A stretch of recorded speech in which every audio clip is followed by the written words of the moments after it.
Yo, what's up? Welcome back to another episode of The Sauce. It's officially playoff time. I wanted to ride into the playoffs on a high note. I crushed week 17 and I wanted to crush week 18 and just ride into the playoffs.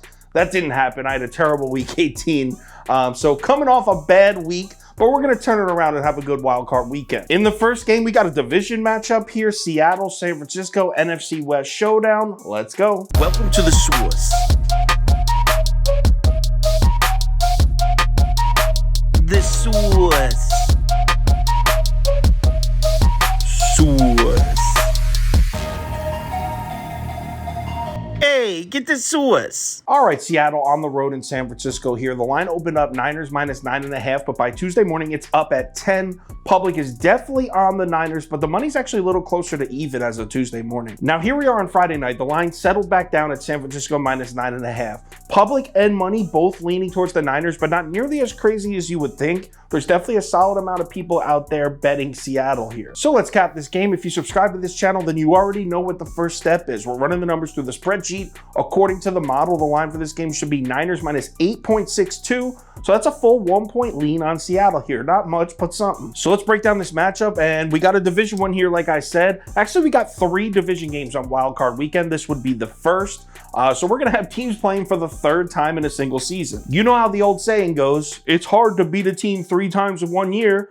Really, no, it isn't. That's kind of bullshit. The numbers would actually indicate almost the opposite. In the history of the NFL, there's been 34 instances where division opponents met in the playoffs where one team had swept the other one in the regular season. And of those 34 instances, 21 of those teams completed the sweep. So basically, the team that went 2-0 in the regular season went 21-13 on completing the 3-0 sweep. But it gets even more interesting when that team is home, like the 49ers are in this game. They're actually 18-7 in those games. So the saying, it's tough to beat a team 3 times in 1 year, actually, no.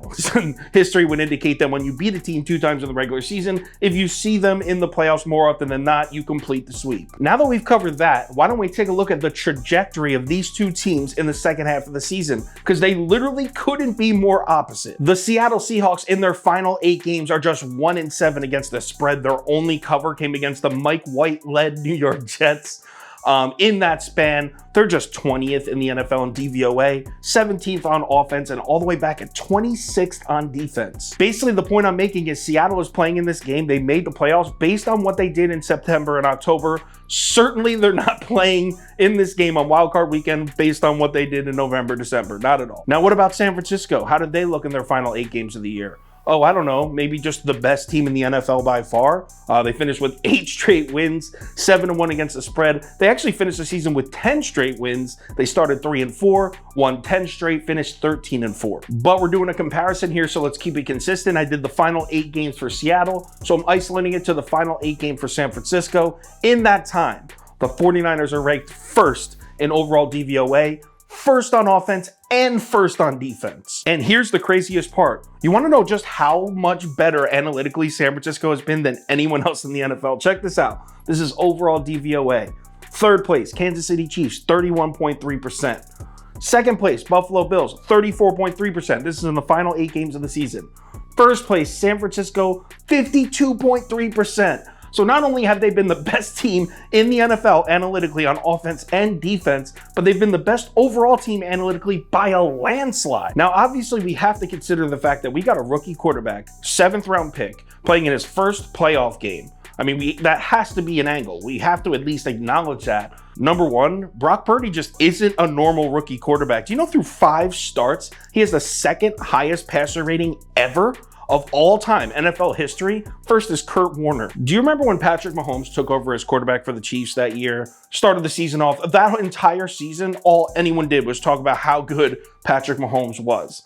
Through 5 starts, Mahomes had a passer rating of 116.3. Brock Purdy's through 5 starts is 119. Yes, you heard that correctly. Brock Purdy is off to a better start to his career at quarterback than Patrick Mahomes was. But it's not just the fact that Brock Purdy isn't an ordinary rookie quarterback. It's also the spot. This just isn't going to be that difficult of a spot to play quarterback in. I mean, we know what San Francisco is going to do. They're going to run the shit out of the ball. Is there anything Seattle's defense can do to stop it? Since week 10, the Seattle Seahawks are dead last in the NFL in rushing yards allowed per game.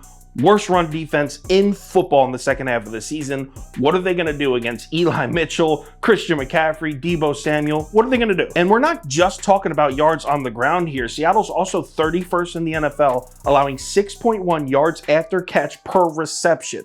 31st. Only the Arizona Cardinals are worse. And they exploited it both times they played Seattle. In those two games against the Seahawks, the 49ers averaged 7.7 yards after catch per reception, combining for 245 yak in those two games. By the way, I haven't even mentioned Geno Smith against the 49ers defense yet. And the reason for that is that kind of goes without saying. We already know Geno Smith's been on a steady decline. Through the first 9 games of the year, Geno Smith was 8th in the NFL in EPA per dropback. In the last 8 games, he drops all the way back to 20th. So it's no secret that Geno Smith isn't playing even close to the same level as he was earlier in the year. Not to mention, we saw how much Geno Smith was struggling against the 49ers defense in both the games this year. Speaking of the San Francisco defense against the Seahawks offense, check this out. So in their first 2 games, these teams played twice already. In quarterback pressures, San Francisco has amassed 45 quarterback pressures on Geno Smith to Seattle's 11. So not only do I think there's a big talent discrepancy between these two teams, but also I think the battle of the trenches isn't close either. Trust me, I want to take the points here. Plus 9.5 in a playoff game, I love it. I'd love to take it, but I can't because everything, and I mean everything, points to the 49ers here. So I'm laying the points. Give me San Francisco minus 9.5. Let's go. If anything changes with this bet, I'll let you know on Twitter. So give me a follow there if you're interested. Also, if you want the final tickets that we give out for every sport, bet of the day, parlay of the day, that kind of stuff for all sports, head over to KyleKirms.com or download the Sauce Network app. It's playoff time. Let's bring in some units. Remember to bet responsibly, and I will talk to you on Twitter.